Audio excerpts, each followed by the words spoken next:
So Joshua came across, and the first thing they did is they wanted to take Jericho and plunder it because they needed food, they needed money, they needed gold, they needed a lot of stuff. So Jericho is supposedly old ancient Jericho in the valley of Ajalon, and I've been to Jericho, very flat place, right next to the Dead Sea.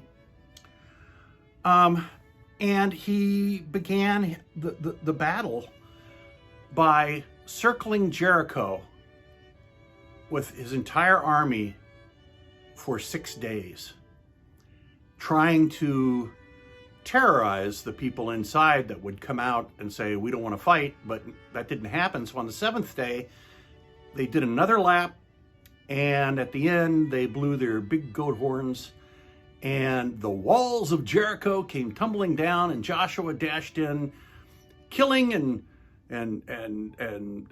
hurting, injuring, and plundering. Now, today, that site is called Tel Es Sultan, and there's no evidence that there were ever any walls, and there's no steels, the tablets of clay and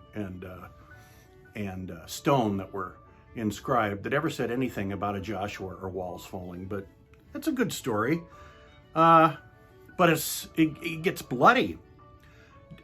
Joshua had to battle for Canaan, which is modern day Israel, and there were 5 kings that were occupying a good part of Canaan. They were Amorite kings. Jarmuth, Lachish, Eglon, Jerusalem, and Hebron. And they took up their position in a place called Gibeon, not to be confused with Gideon, who was one of the judges, and we're actually going to talk about Gideon a little later this week. But what happened was Joshua started the battle, and things were going well, but he was running he knew he wasn't going to be able to finish it during the day, and so he said a prayer to the Lord that caused the moon and the suns to stand still so his army might continue the fight. And at the end of it all, just for good measure, God smote them with hailstones, and Joshua had a great victory. And this is the poem that Joshua from Joshua chapter 10, verses 12-13. Sun, stand still over Gibeon, and you, moon, over the valley of Ajalon. So the sun stood still, and the moon stopped, till the nation avenged itself on its enemies.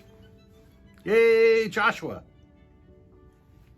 So the 5 kings ran and hid themselves in a cave, and Joshua couldn't find them, and finally his men said, they're in this cave.